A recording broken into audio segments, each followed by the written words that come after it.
I just got a call from a potential seller, someone who wants me to list their home. And one of the first questions they asked was, why do you charge what you charge? Where I'm from, which was out of state, they only charge 4.5%.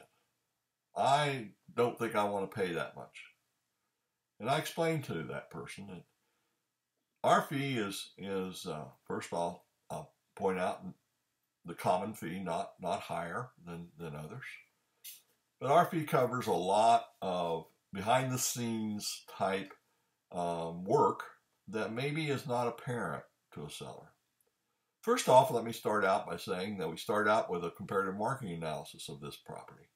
I went through the home, spent time at the site, and took some pictures and got some ideas of what extras the house had. Then I come back and compare that to whatever's been on the market sold in the last 6 months and what's on the market active, knowing my competition. This takes, besides the home visit, this takes anywhere from 4 to 6 hours. I put this together in a presentable type situation. And in this case, I had to email it. Typically, I would meet with the seller face to face, but in this case, I had to email it. And then once I received the email, I went over everything with my recommendations.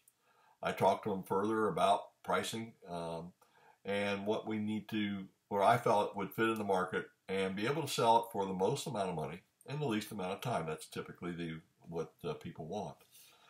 So nevertheless, then in a follow-up situation, I also prepared another market analysis of homes that are on the market and that have sold in a higher price range where they thought maybe they'd want to be, and showed that the market had switched. If you get into a certain price range, it's gone from this type to this type. And again, to help them understand what our market is down here. Okay, so understand that this is an estate, this particular situation. And so I talked to one brother and forwarded it to the executor. I got a call today from the executor again as I started out this video saying, why do you charge what you charge? And I explained all those items to him. But I also explained to him that besides that, we put it in the MLS, but that's not where it ends. That's their first open house, really, is the MLS. But the bottom line is, here in the villages particularly, we do a lot of media advertising in the local Daily Sun. That's not cheap. We pay for that ourselves. And so I will run several ads. I will have open houses, all again, time that's spent, money spent.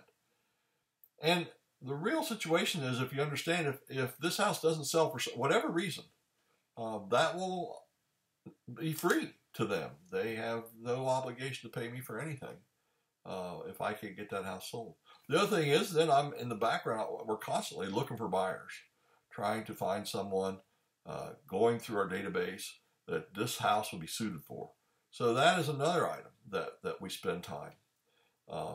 And our fees then, again, we carry insurance, errors and omissions insurance. That has to be paid for. We have a franchise fee like most people do, but there's other costs of doing business there. So I guess, again, that you have to understand that it's not just put it in the MLS, walk away from it, and collect your money. This is a long, drawn-out process. When we get a seller to negotiate with the buyer, and they come to a conclusion, and that we've got a contract, now we go through the contract period, and I'm there again, helping get that house sold. It's not sold yet. We got to get it to closing. I'm there again to do that. That's where all of our time is spent. So I wanted you to know that, and hope this helps. And again, if you have questions about this process, give me a call at 352-445-2300. My name is Jim Van Ostren. This has been another Realtor's Minute with Jim. I hope you've enjoyed it, and I look forward to talking to you soon. Bye now.